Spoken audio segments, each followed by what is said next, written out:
regarding Sunday's outlook.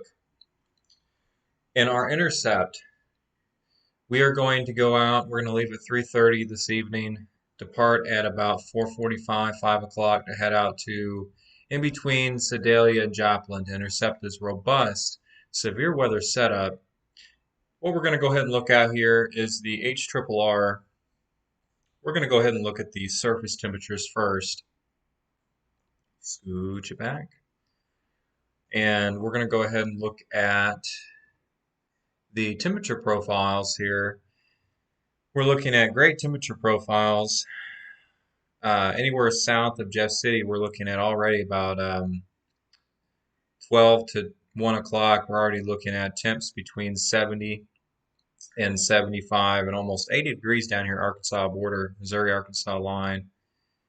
And as we approach almost 3 o'clock here, we're getting some more incredible invection here coming up into the Joplin area, screaming up into the Jeffco area in central Missouri. And I think it's underdoing these temperatures just a little bit. I think we're actually going to be a couple degrees warmer. And as we progress, you see the cold front here. See right here in this general area going through. We're going to go ahead and look at the dew point temperatures because that's a pretty big factor when you're looking at these events. So we're going to go ahead and look at this. So well before the sun rises in Joplin and parts of southwestern Missouri, we're already looking at dew points between 65 and 61 degrees. Absolutely plenty enough to get this going. So then we're looking at here 15Z. Look at this nice plume of pooling. I like to call this pooling. It starts to pool up here, and the instability is going to be so robust over parts of eastern Missouri and southern Illinois, and it's going to stick around even after daylight hours for a nocturnal event.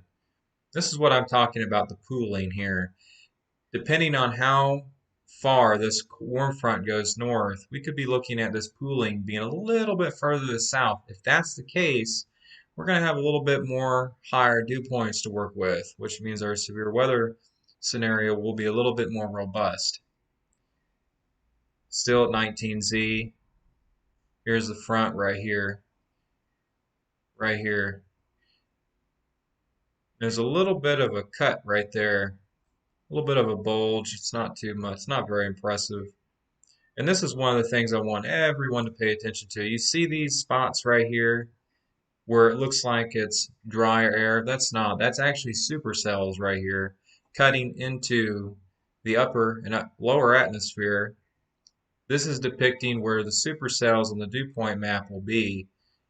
And it's pretty prominent. It's a very noteworthy feature in these type of setups. Same thing over here, the St. Louis metro area, which I'm concerned with.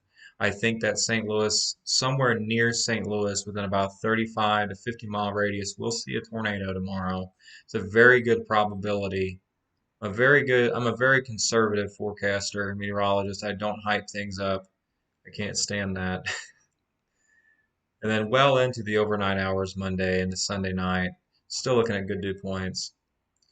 One of the things that we're going to go ahead and look at here is simulated reflectivity, and this is what I was talking about. So this is the evecting warm front here. As you can see where the precipitation is right there. Now watch this activity over here in parts of Oklahoma and Kansas. This sets up a boundary. And this boundary is actually going to be right here. Interesting, right? The placement and location's off just a little bit.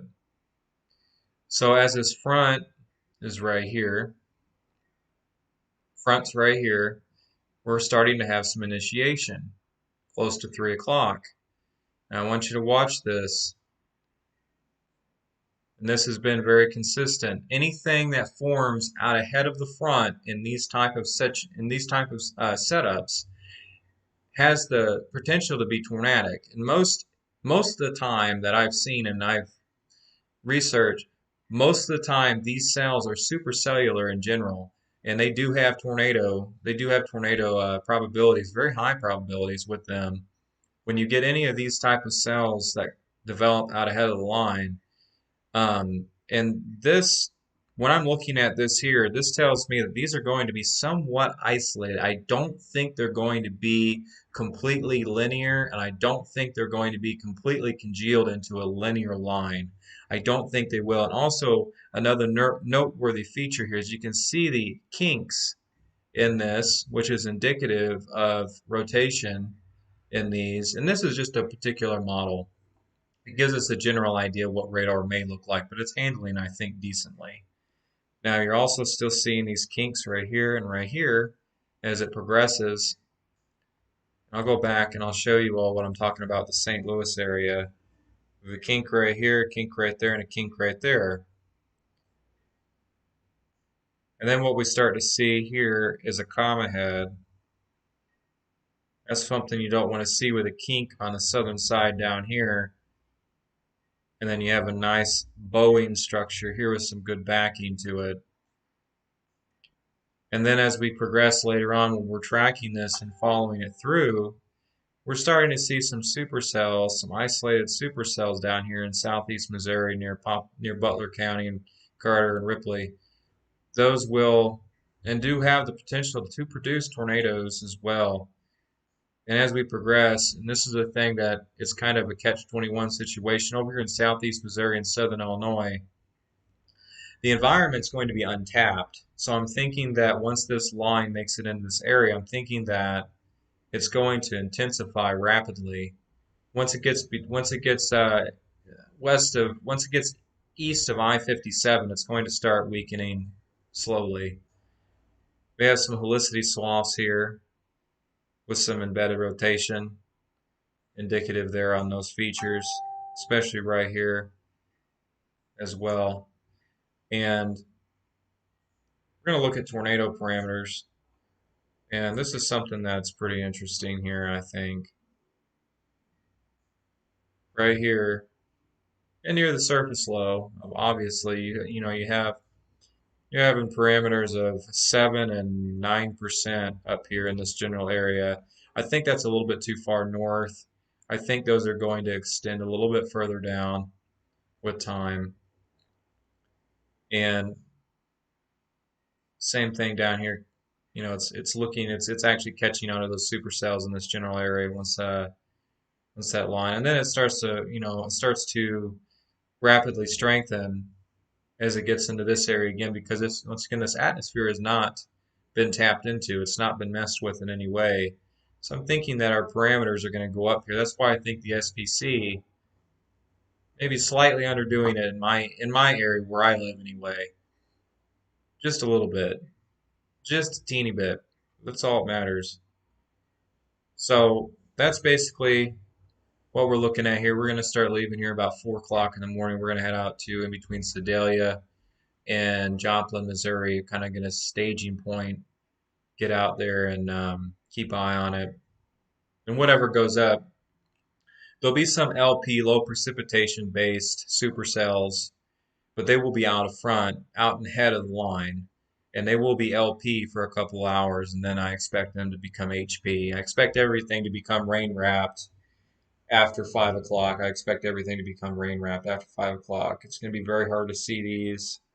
Even with lightning, it's not going to be like a Oklahoma, Kansas, Texas setup. So, hope everyone has a good night. I will be doing another live briefing tomorrow. And Landon, I think that there is a possibility of having a moderate risk, and moderate risk will be in this general area right here, where I'm putting my cursor, right here. And I'm thinking it may include parts of St. Louis, extreme western side of St. Louis, but it's going to be kind of in the heart of the area, the heart, right in that area, heart of Missouri. So thinking that's kind of going to be where they're going to put it if one is issued. So